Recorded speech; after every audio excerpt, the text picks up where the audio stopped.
Hello guys. Again, this is Beerfax Gaming. So, device review muna tayo. So, ito is a review for S23 Plus, the review for Samsung S23 Plus 512 GB variant. One of the solid device ito since it has a big screen like 6.6 Super AMOLED 120 Hz yung kanyang display. And then powered siya ng Snapdragon for Galaxy. So ito po is overclock na Snapdragon 8 Gen 2 for Galaxy. So as of the moment, ito po siya 8 Gen 2 with Adreno GPU 740. So si Snapdragon 8 Gen 2 is the third ranking powerful GPU or I mean chipset ng Snapdragon ngayon. Because this 2025, ang latest na po is 8 Gen Elite or 8 Elite. And sumunod na si 8 Gen 3. And si 8 Gen 2 has been released or na-apply dito kay Samsung S23 Plus and still one of the solid performer. So isa to sa solid performer na ma-recommend ko this 2025 since it has a flat screen na maganda pang gaming and sobrang baba niya na ngayon sa market, no? So, ngayon around 20,000 na lang po ito sa Green Hills Mall or sa Comp Asia or sa mga grape market. Lalo na po ito is 512 gigs, a lot of memory na pwede natin ilagay. So, punta po tayo sa device care. Dito po natin malalaman ang kanya. So, 512 and 22% yung battery niya ngayon. Pero still matagal-tagal pa, no? 22 hours left for standby. Kapag naka-full charge po siya, itong battery nito, it has 4,600 milliamperes battery na tumatagal up to 2 days if you're just using Facebook, YouTube, and minimal games lang ang gagawin. So, as of 2025, meron pa rin po siyang updates.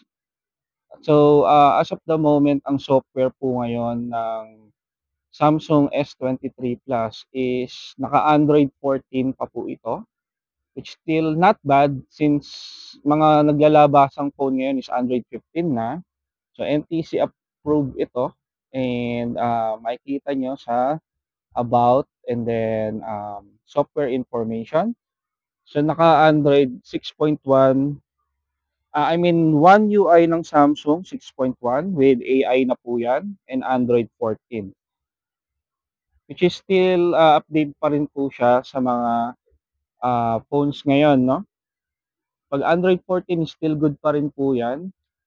Security updates po niyata nito, if I'm not mistaken, is still up to 4 years.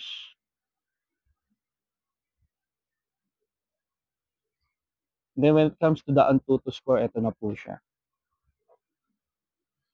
So around 1.4 million or let's say 1.5 million since may 51,000. But you can see the breakdown. Maganda po ang score niya. So 380,000 for CPU. GPU, ito yung score for gaming. So 522,000 which is mataas po yan. So it can handle simple games like Mobile Legends sa ultra settings. And makikita po natin yan mamaya. When it comes to the camera, meron po itong 50MP sensor, OIS. Flagship camera po ang gamit dito. So, pagka-snap niya, mabilis pa rin ang pagkaka-snap niya. So, para po siyang Pura 70 ng Huawei, no? So, mabilis pa rin ang pagkaka-snap ng mga pictures. So, flagship performance pa rin ang pagka-capture nito. And when it comes to the quality, sobrang maganda pa rin po. So, lumalaban pa rin siya ang camera nito. So, meron po itong triple camera setup. Meron po tayo ritong 0.6. Meron tayong main cam 1 times or 1 time and then 2 times. Up to 30 times po ito. So, optical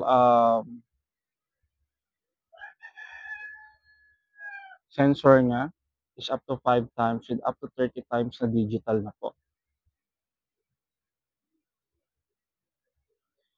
When it comes to the video, meron here is equipped siya ng Full HD, HD 4K, and as well 8K.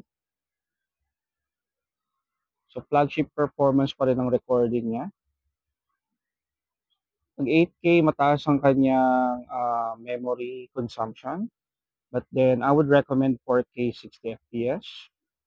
So, try natin mag-video, capture ng video. So, ayan.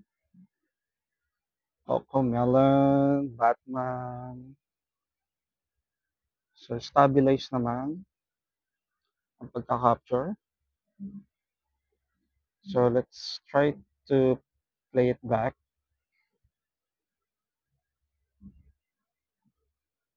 Then, increase natin yung volume. So, stabilize naman ang pagka-capture. So, let's try.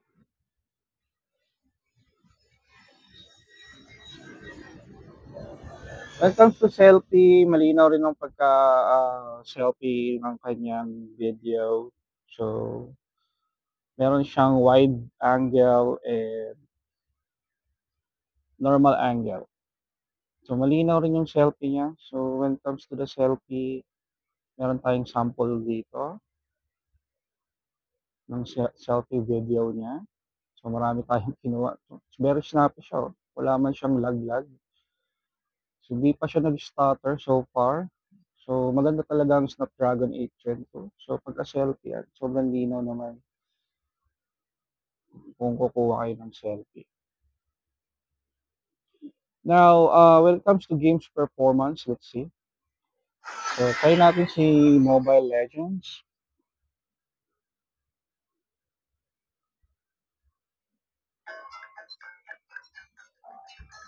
So, ito na po ang Mobile Legends. Tingnan natin kamusta ang kanyang processing. Some humans really don't like water. What's wrong with getting your hair wet? So far, so makikita nyo rito sa settings na ultra talaga siya. Since Snapdragon 8 Gen 2 for Galaxy siya, talagang kayang-kaya niya ang mga Genshin Impact or Mobile Legends. So, check natin yung animation ng mga heroes.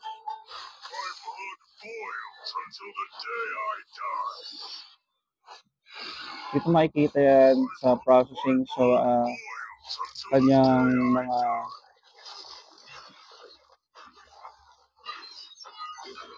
alright. So when it comes to the animation, kayang-kaya niya talaga. Walang stutter. So far, so good ang processing ng device na to, ng S23 Plus, which is still good here in 2023. Lalo na kung sa mga legend skin, maraming animation ang nangyayari. So let's try yung kanya. So ito sa ibang phone nag-stutter to. So when it comes to this sample, so wala man lang ka-stutter sa mga intensive graphics na display tulad nitong legendary skin ni Alucard.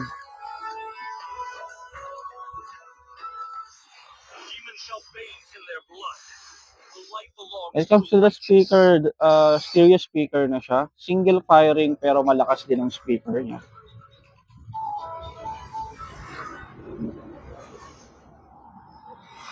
Ayan. So, malakas ang kanyang audio. So, let's try mag-play ng YouTube song dito, no? So,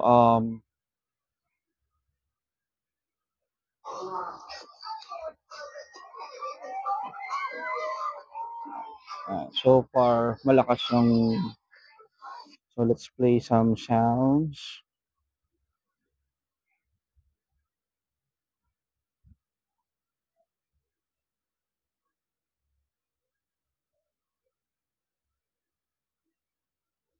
It's been so long since I walked in.